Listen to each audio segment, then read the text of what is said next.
연약함 그대로 사랑하시네. 나의 모든 발걸음 주가 하시나니 날 인도하소서. 내 모습 이대로 사랑하시네. 연약함 그대로 사랑하시네. 나의 모든 발걸음 주가 하시나니 날 인도하소서.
다시 한번 고백하시겠습니다. 세상의 유혹 시험이, 세상의 유혹 시험이 내게 몰려올 때에 나의 힘으론 그것들 모두 이길 수 없네.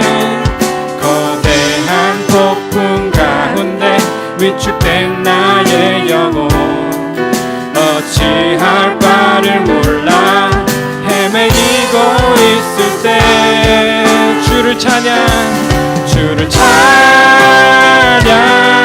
손을 들고 찬양. 전쟁은 나에게 속한 것 아니니 주를 찬양, 손을 들고 찬양.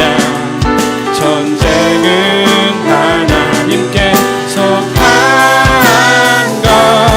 것이니. 거짓과 속임수로, 거짓과 속임수로 가득 찬 세상에서 어디로 갈지 몰라 머뭇거리고 있네. 공중의 권세 잡은 자, 지금도 우리들을 실패와 절망으로 넘어뜨리려 하네. 주를 찬양, 주를 찬양, 손을 들고 찬양. 전쟁은 나에게 속한 것 아니니 주를 찬양, 손을 들고 찬양. 전쟁은 하나님께 속한 것이니. 주위를 둘러보면 아무도, 주위를 둘러보면 아무도 없는 듯 믿음의 눈을 들면 보이는 분 계시네. 지금도 내 안에서 역사하고 계시는 사망과 어둠의 권세 물리치신 예수님. 주를 찬양, 주를 찬양, 손을 들고 찬양. 전쟁은 나에게 속한 것 아니니 주를 찬양, 손을 들고 찬양. 전쟁은 하나님께 속한 것이. 주를 찬양, 주를 찬양, 손을 들고 찬양. 전쟁은 나에게 속한 것 아니니 주를 찬양, 손을 들고 찬양. 전쟁은 하나님께 속한 것.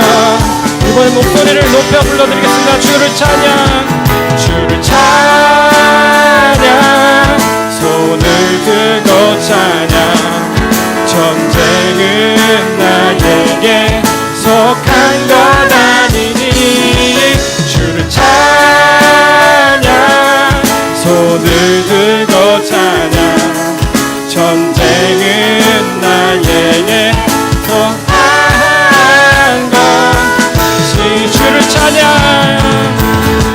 주를 찬양, 손을 들고 찬양.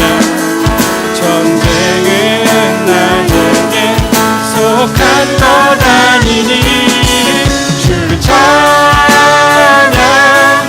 손을 들고 찬양. 전쟁 하나님께 속한 것이니.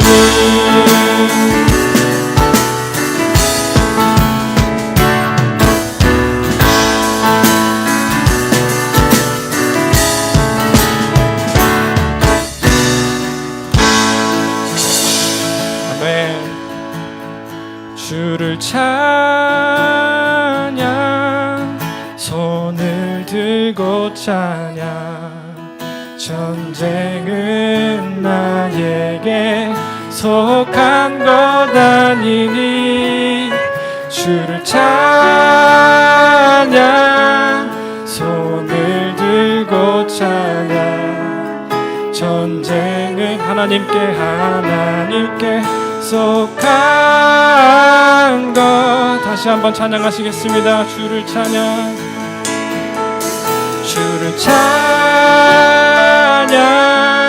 손을 들고 찬양 전쟁은 나에게 속한 것 아니니 주를 찬양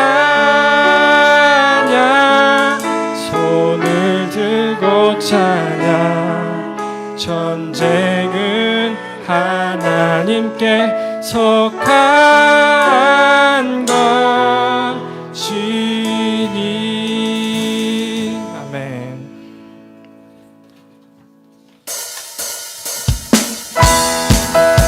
같이 박수 치시면서 찬양하시겠습니다.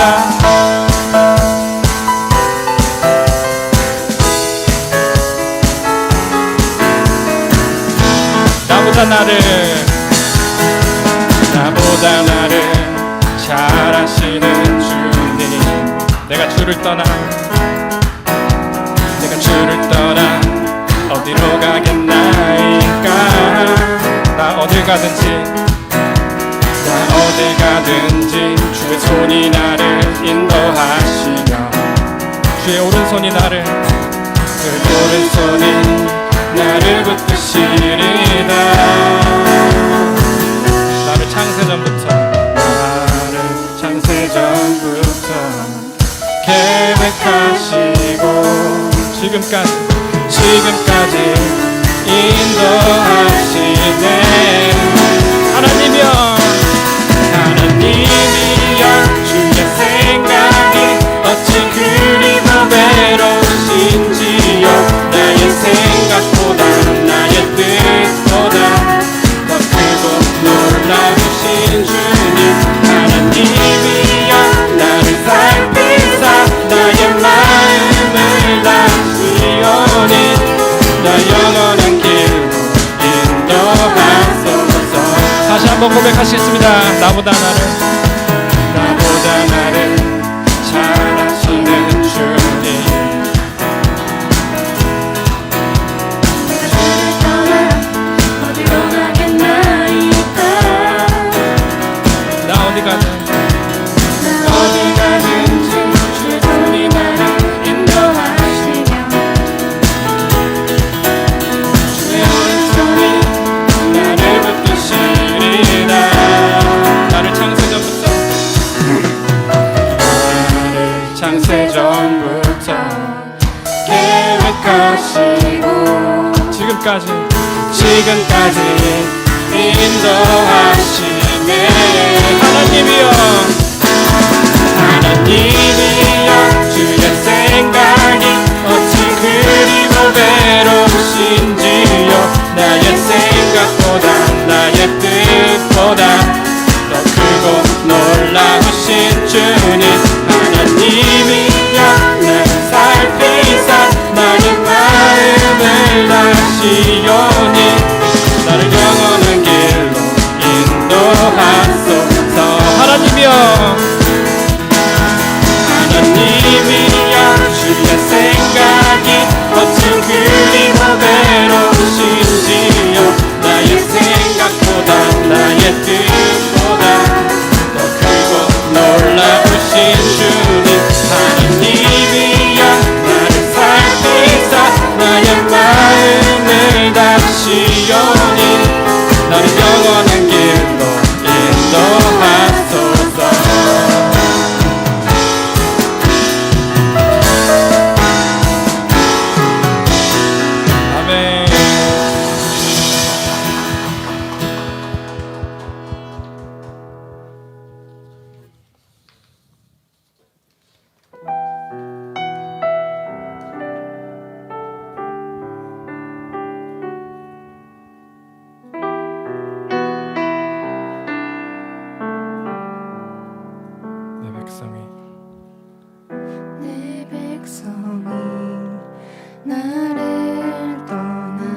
백성이 나를 떠나 내 백성이 나를 떠나 돌아섰지만 내 사랑이 내 백성을 내 사랑이 내 백성을 포기 못하니 내 모든 건 내어주고 내 모든 건 내어주고 난 그들을 얻으리라 여호와께 돌아가자 우린 돌아서도 그는 변치 않네 여호와께 돌아가자 우린 넘어져도 그 사랑 여호와께 돌아가자 여호와께 돌아가자 우린 돌아서도 그는 변치 않네 여호와께 돌아가자 우린 넘어져도 그 사랑 영원한 사랑은 오래 참고 사랑은 오래 참고 자신을 내어주네 자신을 내어주네 서로 사랑할 때 서로 사랑할 때 세상은 주권해 사랑은 절대 지지 않네 사랑은 오래 참고 사랑은 오래 참고 자신을 내어주네 서로 사랑할 때 세상은 주권해 사랑은 절대 지지 않네 여호와께 돌아가자 우리 돌아서도 그는 변치 않네 여호와께 돌아가자 우린 넘어져도 그 사랑 영원한 여호와께 돌아가자 여호와께 돌아가자 우린 돌아서도 그는 변치 않네 여호와께 돌아가자 우린 넘어져도 그 사랑 영원 우린 넘어져도 그 사랑 우린 넘어져도 그 사랑 영원하네 지금 이 자리에서 이 예배를 위해 기도하길 원합니다. 일주일에 한 번 이 자리에 모여서 우리 주님께 나아가는 이 자리 우리 거룩하신 하나님을 만나러 가는 이 예배를 위하여 저희가 또 정결케 주님과 같이 거룩하게 나아갈 수 있도록 지금까지 저희가 추악한 모든 일주일간의 죄들을 내려놓고 주님께 나아가겠다고 예배를 위한 기도를 이 시간 드리겠습니다. 기도하시겠습니다.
아버지, 오늘도 예배의 자리로 인도해 주시니 감사합니다. 아직까지 함께 모여 예배드리지는 못하지만 각자 있는 곳에서 마음을 담아 이 예배를 올려드립니다. 주님, 우리 예배자들 한 사람 한 사람에게 주님의 은혜를 부어 주옵소서. 성령님께서 우리 각자 있는 곳에 임재하여 주셔서 우리가 더욱더 온전한 예배로 주님께 올려드릴 수 있도록 우리에게 은혜를 더하여 주시옵소서. 하나님 아버지, 예배를 통하여 우리의 마음의 회복이 일어나기를 원합니다. 우리의 삶의 회복이 일어나기를 소망합니다. 우리 속에 숨겨져 있는 죄들을 회개할 수 있는 시간이 되게 하여 주시옵시고, 다시금 믿음의 길로 나아가 더욱더 주님과 동행하는 삶을 살아가기로 결단하는 귀한 시간 되게 하여 주시옵소서. 말씀을 듣고 깨달을 수 있는 귀를 열어주시고, 이 말씀이 우리의 마음 깊은 곳에 심겨 거룩한 열매들을 많이 맺을 수 있게 하여 주시옵소서. 새로운 한 주를 살아갈 힘을 얻는 예배가 되기를 소망합니다. 우리가 일상에서 해야 할 판단과 결정들이 하나님의 뜻을 따르게 하여 주시옵시고, 서로 사랑하며 서로 섬기고 베풀며 그리스도의 향기를 드러내는 우리 각 사람들의 삶이 되게 하여 주시옵소서. 혹시나 건강에 어려움이 있는 지체들이 있다면 속히 회복할 수 있도록 주님께서 돌보아 주시옵소서.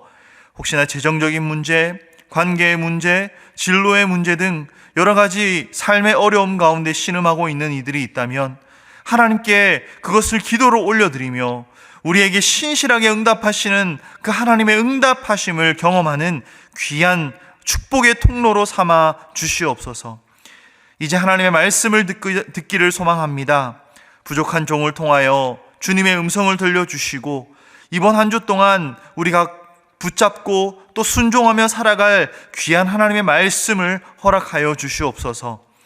또한 하나님, 이 예배를 위하여 특별히 예물을 구별하여 드린 손길들이 있습니다. 헌금과 함께 그 마음과 정성을 받아 주시옵시고 하나님의 크신 은혜로 더욱더 채워 주시옵소서. 살아계신 예수 그리스도의 이름으로 간절히 기도드립니다. 아멘. 오늘도 온라인으로 또 예배로 나오신 여러분을 주님의 이름으로 환영하고 축복합니다. 어느덧 온라인 예배를 드리게 된 지 한 달이 넘어가고 있습니다. 여러분들도 그렇겠지만 저도 참 여러분들이 그립습니다. 그래서 이제 드디어 다음 주부터 저희가 대면 예배를 다시 시작하려고 합니다. 2월 13일 이전에 저희가 예배 드리던 것처럼 다음 주일부터는 오후 2시에 은혜채플에서 함께 모여 예배를 드리겠습니다. 이와 관련해서 몇 가지 유의사항들을 알려드리고자 하는데요. 첫 번째로 상황이 많이 좋아졌다고는 하지만 아직 코로나가 완전히 종식된 것은 아닙니다. 혹시라도 몸에 이상이 있으신 분들은 계속해서 자발적으로 온라인으로 예배를 드려주시면 좋겠습니다. 두 번째로 예배를 드리시는 분들은 예전처럼 계속해서 마스크를 쓰고 마스크를 착용한 상태로 예배를 드리기를 부탁드립니다. 세 번째로 앞으로 점점 더 상황이 좋아지겠지만 우선은 마스크를 쓴 상태로 드리는 예배와 우리 또 GBS 그리고 소그룹 가족 모임은 가지되 교회 내에서 음식을 먹는다든지 그런 어떤 교제들은 당분간 자제하도록 하겠습니다. 이 외에도 혹시 서로의 안전을 위해서 서로 배려해 주실 수 있는 분들은 배려해 주실 수 있는 부분들은 함께 배려해 주시면 감사하겠습니다.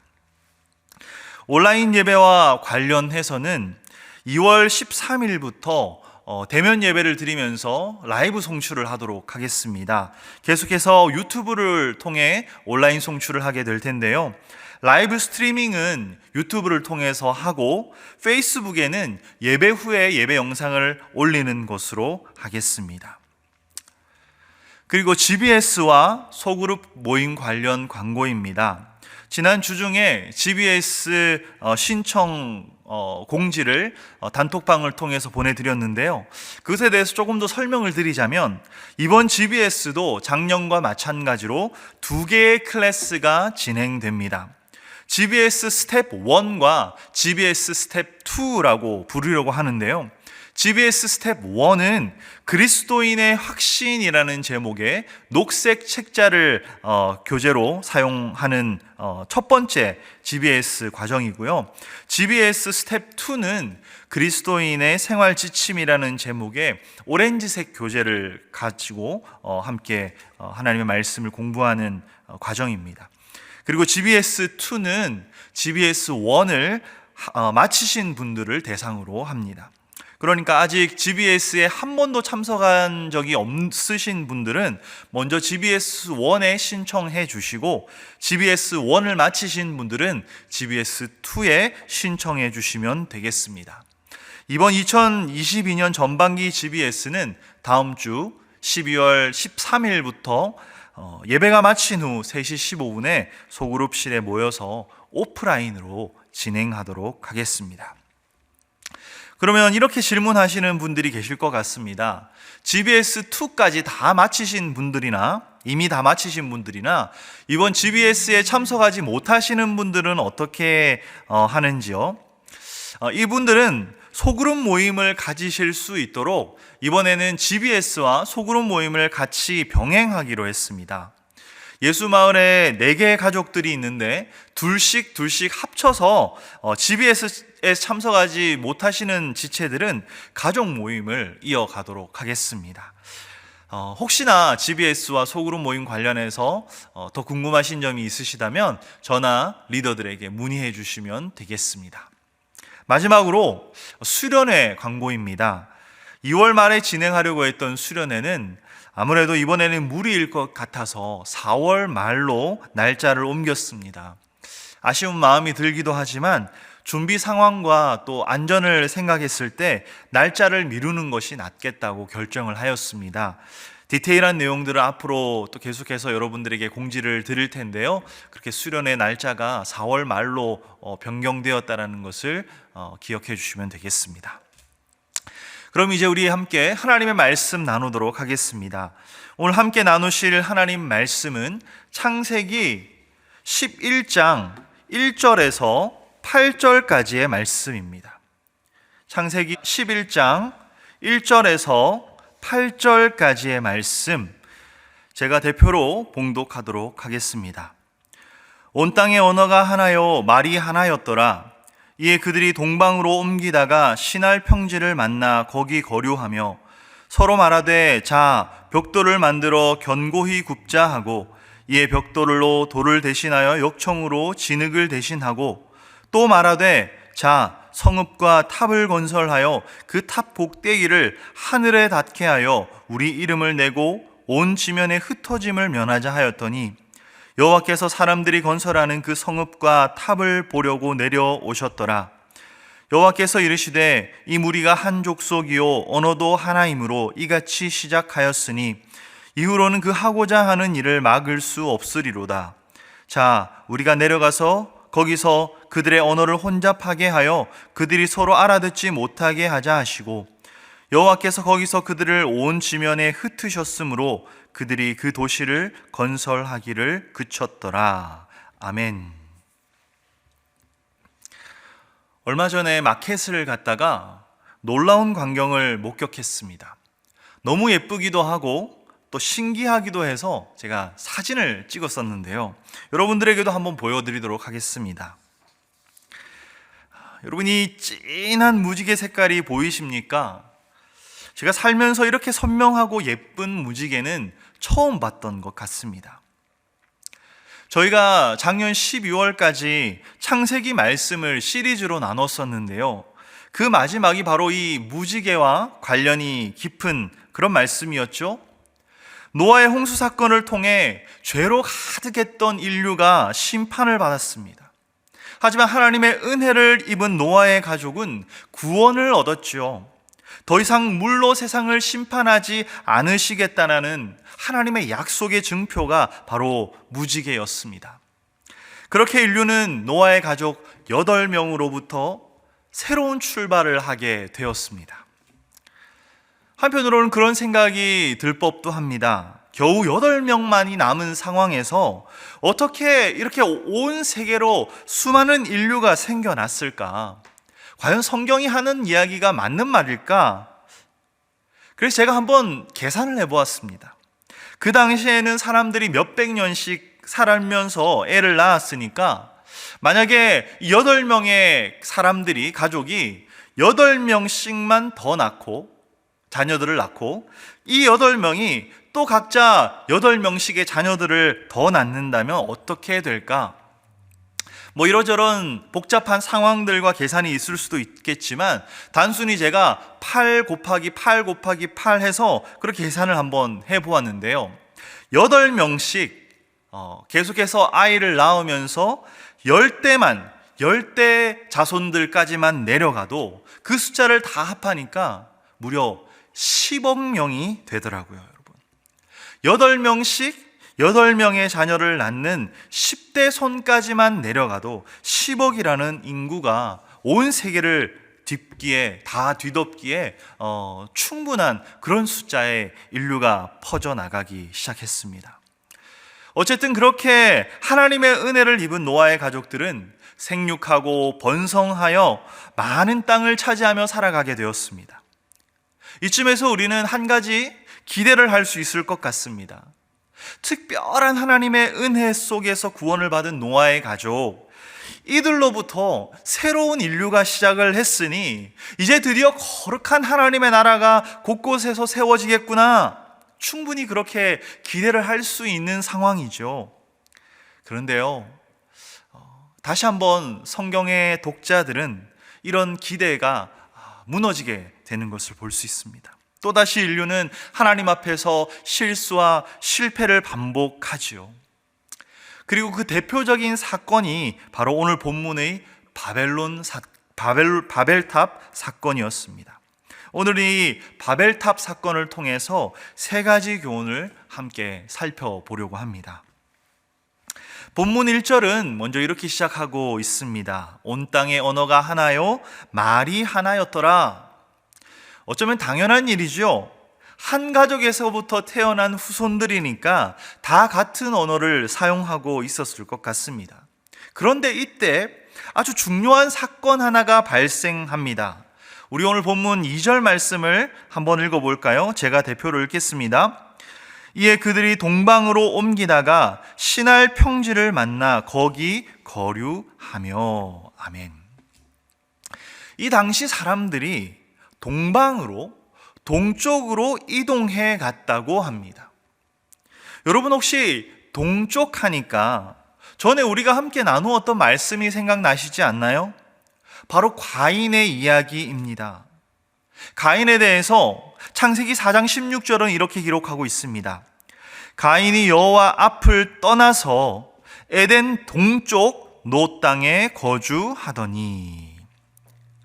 여러분, 가인이 여호와의 앞을 떠났다고 합니다. 하나님에게서부터 떠났다고 합니다. 그런데 그 방향이 어디라고요? 에덴의 동쪽에 있는 노 땅이라고 합니다. 우리가 함께 읽었던 오늘 본문의 2절도 단순히 사람들이 이동을 하다가 시날 평지에 정착했다고 하지 않고 의도적으로 동쪽으로 옮겨갔다고 합니다. 여러분, 창세기에서 동쪽은 죄 혹은 죄의 대가와 연결된 부정적인 의미를 갖거나 가인의 모습처럼 하나님을 떠나는 방향이 바로 이 동쪽인데요. 바벨이라고 하는 도시가, 성이 그렇게 세워진 곳이라는 것입니다. 오늘 이 말씀을 준비하면서 이 바벨탑 사건에 대한 몇몇 설교들을 제가 들어봤는데요. 그중 한 설교의 제목이 이러했습니다. 바벨 성에는 아버지가 계시지 않다. 바벨탑이 세워진 바벨 성에는 하나님 아버지께서 계시지 않는다는 것이었습니다. 참으로 맞는 말씀이라는 생각을 했습니다. 여호와 하나님의 앞을 떠나 동쪽으로 이동했던 가인과 같이 지금 바벨이라는 도시와 바벨탑을 세운 사람들도 하나님을 떠난 사람들이었습니다. 그들은 하나님의 은혜와 상관없는 사람들이었고요, 하나님 없이 살아가겠다 작정을 한 사람들이었습니다. 이 바벨은 하나님 없이 하나님의 은혜와 축복 없이 자신들의 힘으로 인생을 개척해 나가겠다라는 그런 마음을 가진 사람들이 모인 곳이었습니다. 바벨은 결국 이런 인간의 교만한 태도와 마음을 상징합니다. 그래서 오늘 본문이 이야기하는 첫 번째 교훈이 바로 이것입니다. 바벨에는 하나님이 계시지 않는다. 여러분, 인본주의라고 들어보셨죠? 영어로는 휴머니즘이라고도 하는데요. 인간의 존재를 가장 중요시 여기고 인간의 능력, 성품, 인간의 행복을 추구하는 것을 너무도 가치 있게 여기는 그런 인간 중심적 사고가 바로 인본주의입니다. 사실 하나님도 인간들을 너무나 사랑하시죠. 사람들을 구원하시기 위해 예수님까지도 이 세상에 오셨으니까요. 지지난주에 저희가 함께 말씀을 나눴던 것처럼 주님은 우리가 서로 사랑하는 것이 바로 주님의 뜻이라고 말씀하십니다. 하지만 여러분, 그리스도인은 인본주의자들은 아닙니다. 그리스도인은 인류를 위하는 휴머니스트는 될 수 있어도 휴머니즘을 따르는 사람들은 아닙니다. 우리 그리스도인들은 사람들을 사랑하는 것을 너무도 중요하게 여기지만 그보다 하나님 사랑을 더 추구하는 사람들입니다. 교회의 역할도 마찬가지죠. 사람들을 사랑하고 섬기고 사람들을 위한 사역들을 해야 하지만 거기에 하나님을 향한 사랑이 우선되지 않는다면 그것은 진정한 교회의 모습이 아닙니다. 또한 우리는 각자 최선을 다해서 우리에게 맡겨진 삶을 살아가야 하지만 우리의 노력이 만약 하나님과 상관없는 그런 삶으로 이어진다면 그것은 결코 우리가 살아가야 올바른 삶이 아닐 것입니다. 바벨을 향해 살아가는 삶을 살면 안 된다는 것입니다. 여러분, 저는 가끔 그런 생각을 합니다. 과연 내가 하나님 없이 살 수 있을까? 내가 능력껏 열심히 살면, 내가 정말 최선을 다해서 노력해서 살면 어느 정도 나 혼자서의 힘으로 그렇게 살아갈 수 있지 않을까?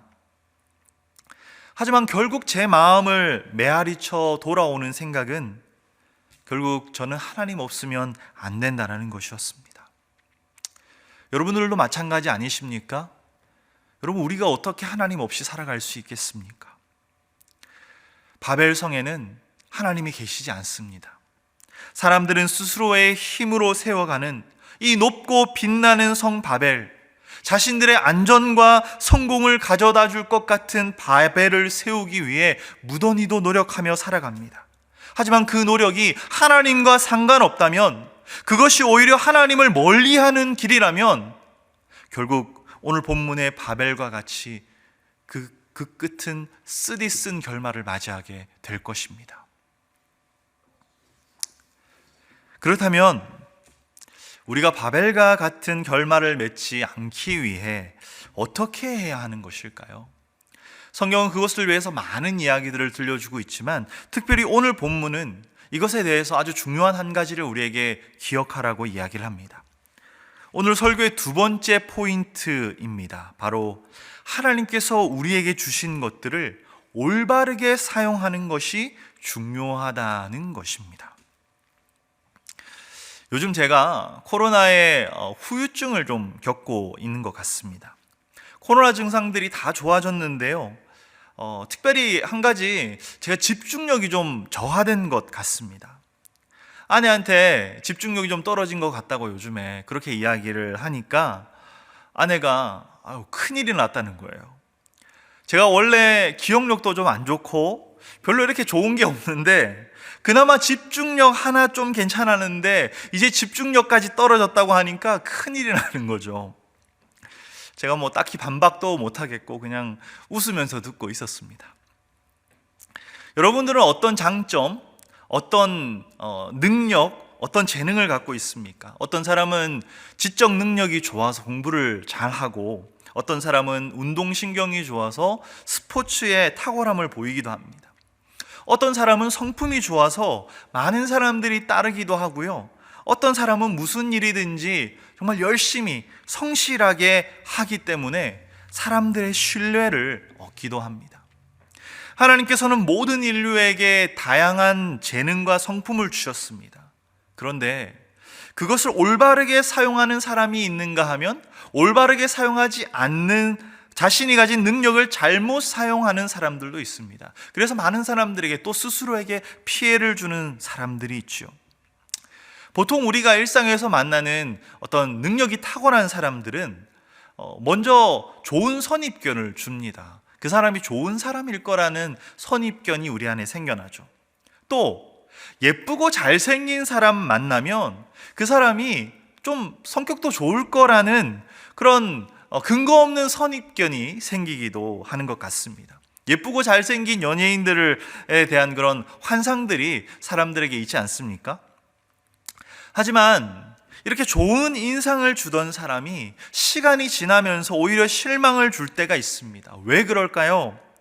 외모든 능력이든 자신이 가진 것을 잘못된 방향으로 또는 잘못된 방식으로 사용하는 것을 보기 때문입니다. 오늘 본문에 등장하는 사람들이 바로 그런 사람들이었습니다. 바벨이라는 성을 세우고 바벨탑을 세운 사람들. 그 당시 사람들 중에는 정말 탁월한 능력을 가진 사람들이었을 것 같습니다. 여러분, 바벨성이라는 이 도시를 만들고 또 바벨탑까지 세우는 것이 그 당시에 쉬운 일이었겠습니까? 아마도 그 당시에 최첨단의 기술을 요구하는 것이었을 것 같습니다. 3절을 보면요, 이들이 특별히 벽돌을 구워서 역청을 그 사이에 발라 높은 성을 쌓을 수 있었다고 이야기합니다. 여러분, 이전까지는 아마 이들이 무언가를 건축하려면 그저 땅에 있는 그런 돌들을 모아서 그 사이에 진흙을 발라서 건축을 할 수밖에 없었을 것입니다. 그런데 이 바벨에는 아주 획기적인 방법이죠. 벽돌을 쌓는 기술을 사용해 건축을 할 수 있었습니다. 덕분에 아주 높은 성과 탑을 쌓을 수가 있었던 것이죠. 그렇게 적들로부터 자신들을 안전하게 지켜줄 수 있는 성이 쌓였습니다. 더 나아가 그들은 더 높은 곳에 다다르기 위해 바벨탑을 쌓기 시작했습니다. 모든 경험과 지식을 축약해서 많은 사람들의 땀과 수고를 통해 만들어졌겠죠. 대단한 업적이었을 것 같습니다. 그런데 여러분, 거기에도 마찬가지로 하나님은 함께 하시지 않으셨습니다. 본문 4절은 이렇게 기록하고 있습니다. 또 말하되, 자, 성읍과 탑을 건설하여 그 탑 꼭대기를 하늘에 닿게 하여 우리 이름을 내고 온 지면에 흩어짐을 면하자 하였더니. 아멘. 성과 탑을 건설한 목적이 무엇이라고 합니까? 바벨탑의 꼭대기가 하늘에 닿게 하자는 것입니다. 여러분, 이것이 의미하는 바를 짐작하시겠죠? 우리가 하늘에 오르자는 것, 바로 하나님의 자리에 서자라는 것이었습니다. 어쩜 이렇게도 인류의 실수 또는 죄는 계속해서 반복되는지 모르겠습니다. 아담과 하와가 에덴 동산에서 선악과를 따먹었을 때 그 근원에, 그 마음속에 어떤 의도가 있었습니까? 뱀이 그들을 이렇게 유혹했죠. 이 선악과를 먹으면 너희가 하나님처럼 될 거야. 여러분, 모든 죄의 근원은 여기서 출발합니다. 내가 하나님이 되고 싶다. 내가 하나님을 대신해서 내 인생, 내 마음대로 하고 싶다.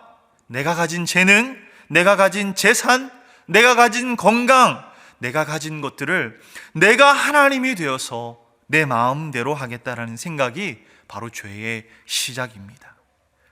그래서 그렇게 하나님의 방식과는 다른 인간의 본성을 따른, 죄의 죄성을 따른 선택을 하고 그것을 따라 말을 하고 행동하게 되는 것입니다.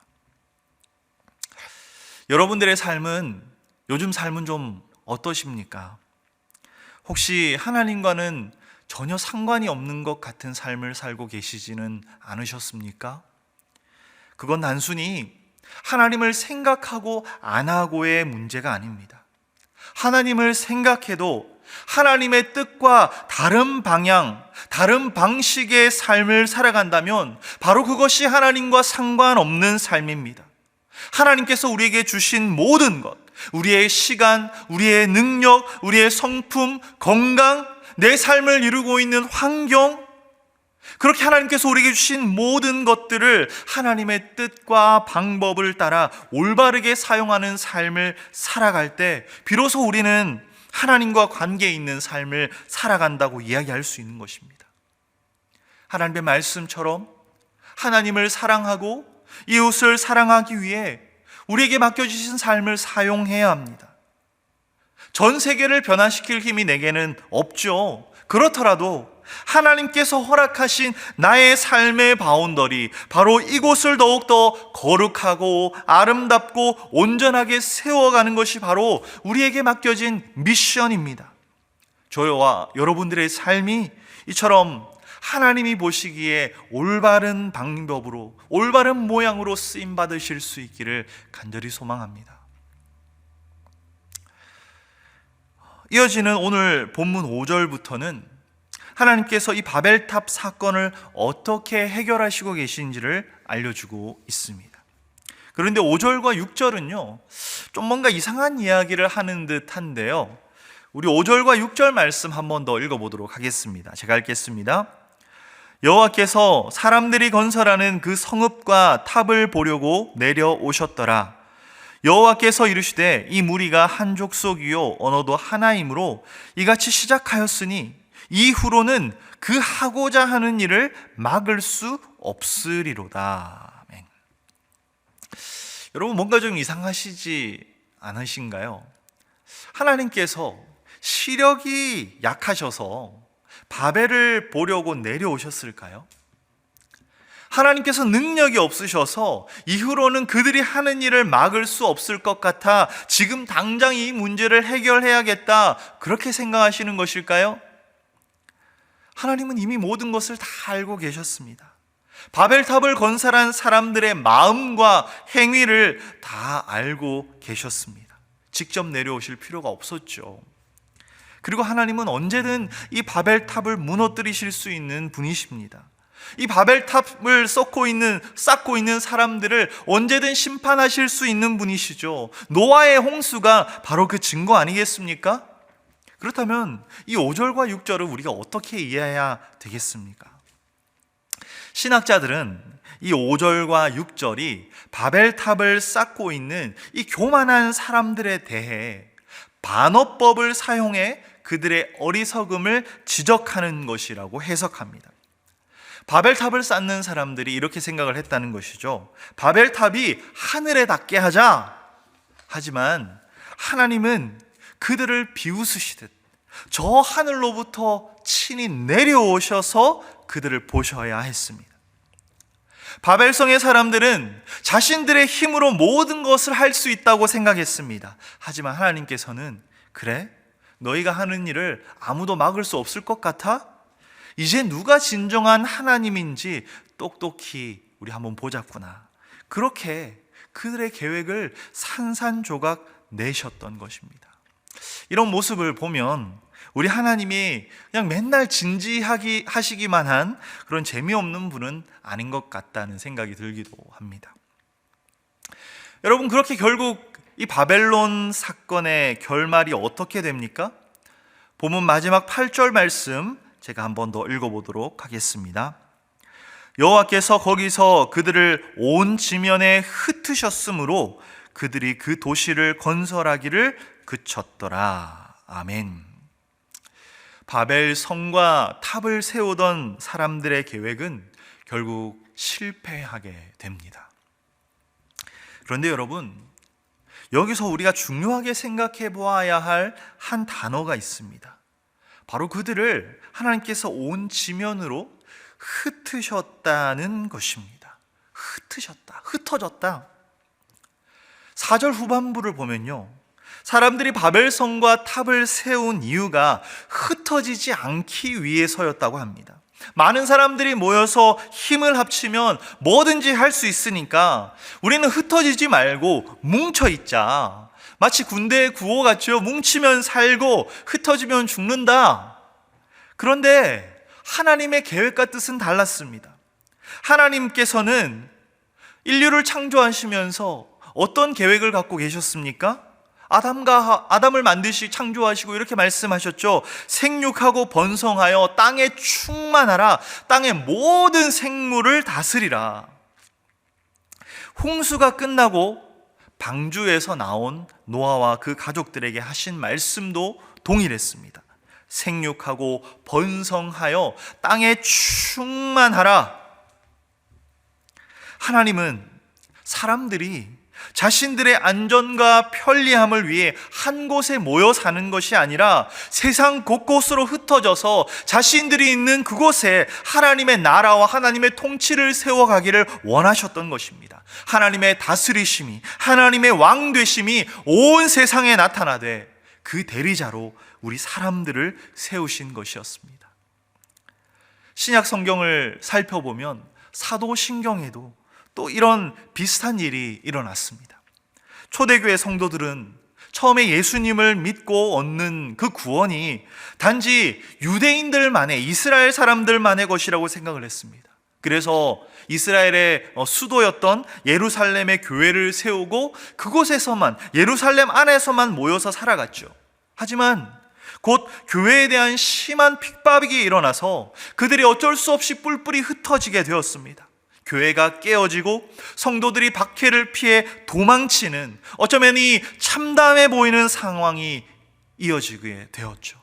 여러분, 하지만 이것을 통해서 하나님의 뜻과 계획이 이루어지고 있었습니다. 생육하고 번성하여 땅에 충만하라. 예수 그리스도의 구원이 온 세상으로 퍼져나가기를 원하셨던 하나님의 계획이 이루어지고 있었던 것입니다. 여러분, 하나님께서는요, 우리가 편한 곳, 안전한 곳에 머물며 안주하는 것이 아니라 세상 곳곳을 향해 복음을 들고 나가고 하나님의 나라를 우리가 있는 삶 그 어느 곳에서든 세워가기를 원하십니다. 이러한 하나님의 계획은 최초의 인류가 타락했을 때에도 실패하지 않았습니다. 온 인류가 죄로 인하여 하나님을 떠나 홍수 심판을 받았을 때에도, 사람들이 바벨탑을 통해 하나님께 반기를 들 때에도 멈추지 않고 계속 이어졌습니다. 하나님께서는 그렇게 온 인류의 역사를 통하여 하나님의 계획을 지금까지도 이루어 오고 계십니다. 하나님의 복음이 땅끝까지 전파될 날이 이제 정말 한 3% 정도, 온 인류 중에서 한 3% 정도가 남았다고 하는데요, 멀지 않은 미래에 그 일이 이루어질 것 같습니다. 제가 이 말씀을 묵상하면서 저희 예수마을의 1월 한 달의 상황이 떠올랐습니다. 사실 지난 12월까지 저희 대청부 예배와 모임이 점점 활성화되고 말씀에 대한 사모함도 우리 지체들 가운데 점점 더 생겨나는 것 같아서 사실 2022년에 대한 그런 참 기대가 컸습니다. GBS를 통해서 말씀도 함께 공부하고 2월에 있을 수련회를 통해서 은혜도 받고 그런 부푼 마음이 저한테 있었죠. 여러분들에게도 2022년을 향한 어떤 기대와 희망들이 있었을 것 같습니다. 그런데 1월 초부터 불어닥친 이 코로나 광풍으로 인해서 그런 기대가 다 무너져 내렸습니다. 저도 코로나 기간에 2주간에 걸쳐서 격리를 하면서 지내야만 했고요. 다시 온라인 예배로 전환을 하고 GBS도 미루어졌죠. 적잖이 제 마음에 실망도 되고 아파서 더 그랬겠지만 힘도 좀 많이 빠지고 그랬습니다. 그런데 오늘 이 말씀을 준비하면서 다시금 제 마음을 일으켜 세울 수 있었습니다. 우리가 실패하고 실수할 때도 하나님은 여전히 하나님의 선하신 계획을 계속 이어가고 계시다는 그 말씀에 대한 확신이 들었기 때문입니다. 그리고 또 이런 생각도 들었습니다. 우리가 너무 모이는 것에만 힘을 쏟았나? 우리가 너무 교회 공동체라고 하는 안전지대에만 집중했나? 여러분, 우리 교회는요, 모이기에 힘써야 합니다. 함께 모여 예배드리고 말씀도 배우고 기도도 뜨겁게 하고 서로 사랑하며 섬기기도 해야 합니다. 하지만 여러분, 우리가 잊지 말아야 할 것은, 교회가 모이는 것은 바로 흩어짐을 위함이라는 것입니다. 흩어질 힘을 얻기 위해 우리가 모인다는 것을 기억해야 한다는 것입니다. 우리가 주일에 모여서 예배를 통해 은혜를 나누고 우리가 눈에 보이지는 않지만 우리 주님의 생명으로 체험을 받는 것은 우리 각자가 살아갈 그 삶의 터전에서 믿음의 삶을 살아낼 힘을 얻기 위해서입니다. 우리가 모이는 것은 흩어지기 위해서라는 것이죠. 흩어져서 믿음의 삶을 살아갈 힘을 얻기 위해서라는 것입니다.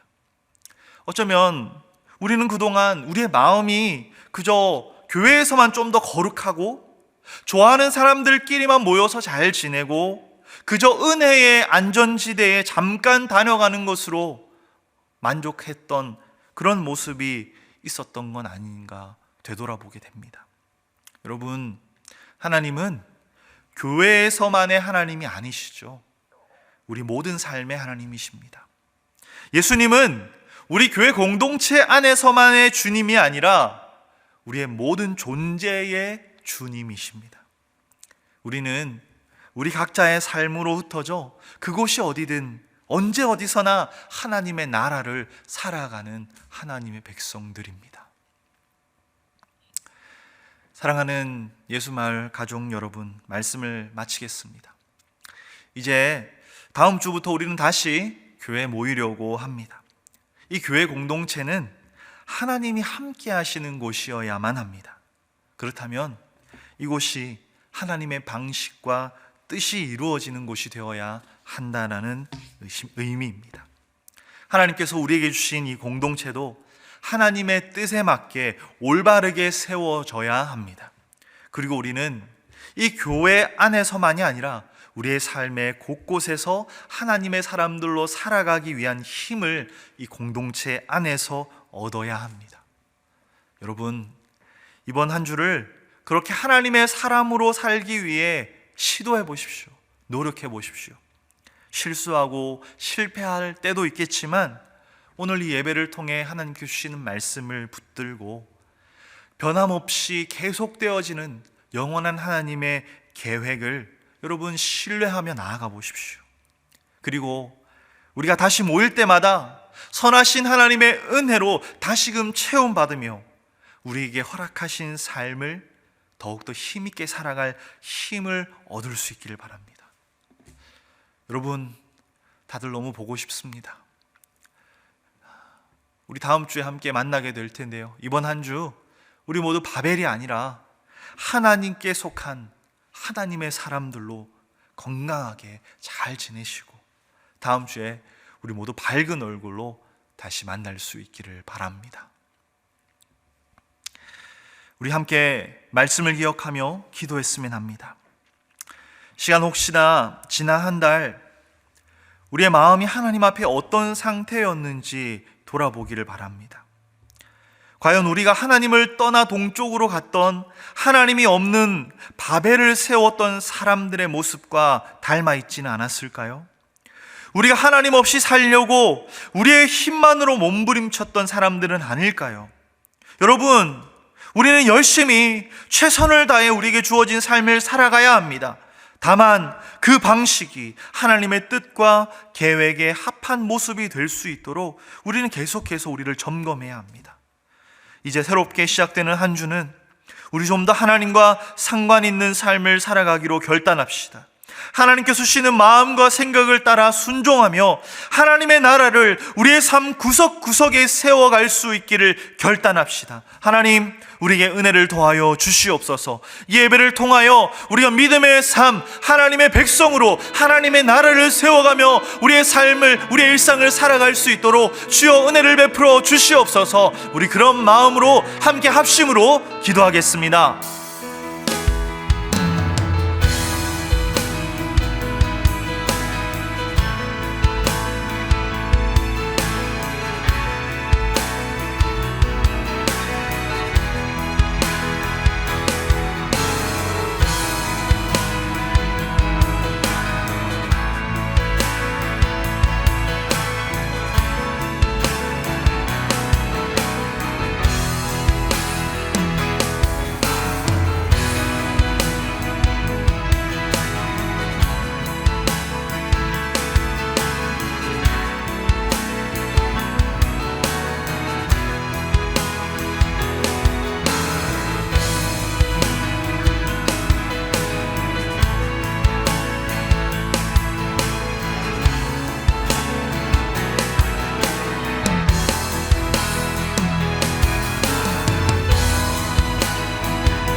하나님 아버지, 말씀을 따라 우리의 삶을 돌아봅니다. 혹시나 우리가 하나님을 떠나 하나님 없는 삶을 살지는 않았는지, 혹시 우리 마음이 하나님을 떠나 있었던 것은 아닌지, 이제 다시 한번 하나님과 관계 있는 삶, 하나님과 함께하는 삶을 살기를 소망합니다. 하나님, 우리의 마음과 생각을 지켜주시되 우리가 하나님의 뜻에 합한 삶으로 주님과 동행하게 하여 주시옵소서. 어떤 상황에서든 더욱더 하나님을 사랑하고 이웃을 사랑하기 위한 말과 행동을 하게 하여 주시고, 우리의 열심과 수고가 우리를 통해 역사하실 하나님의 도구로 아름답게 쓰임받게 하여 주시옵소서. 하나님, 우리 지체들 가운데 간절한 기도의 제목들을 가진 이들이 있습니다. 이 기도들이 하나님의 선하신 뜻 안에서 이루어지게 하여 주시고, 주님께서 우리와 함께 하시는 증거가 기도의 응답으로 나타나게 하여 주시옵소서. 이제 다음 주부터 다시 함께 모여 예배드리고 또 GBS와 소그룹 모임을 가지려고 합니다. 더욱더 크신 하나님의 은혜로 함께 하여 주시고, 우리가 이 땅을 하나님의 사람들로 살아가는 방법을 배우고 또 훈련하고 또 믿음의 삶을 살아갈 힘을 공급받는 거룩한 시간들 되게 하여 주시옵소서.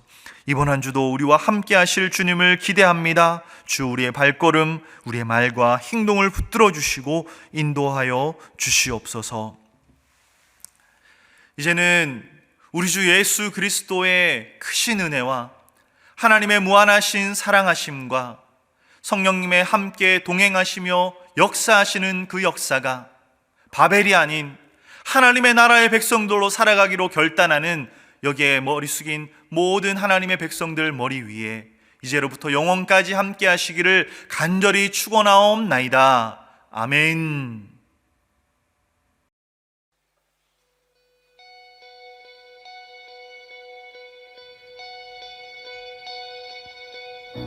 우리가 가진 소망의 끝은 죽음에 있지 않고, 그가 보이신 소망은 우리의 삶을 넘어서네.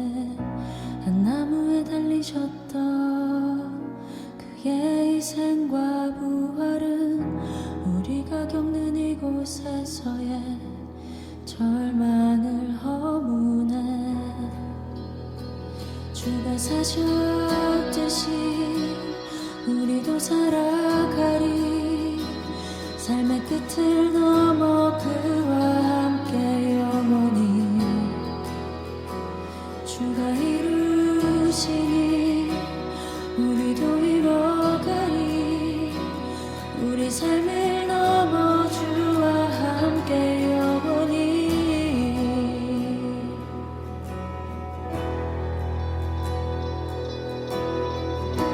우리가 가진 소망의 끝은 죽음에 있지 않고, 그가 보이신 소망은 우리의 삶을 넘어서네. 한 나무에 달리셨던 그의 희생과 부활을 우리가 겪는 이곳에서의 절망을 허무네. 주가 사셨듯이 우리도 살아가리. 삶의 끝을 넘어 그와 함께 영원히 주가 이루시니 우리도 이뤄가리. 우리 삶을 넘어 주와 함께 영원히.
길은 어두워도 이 길 끝에 빛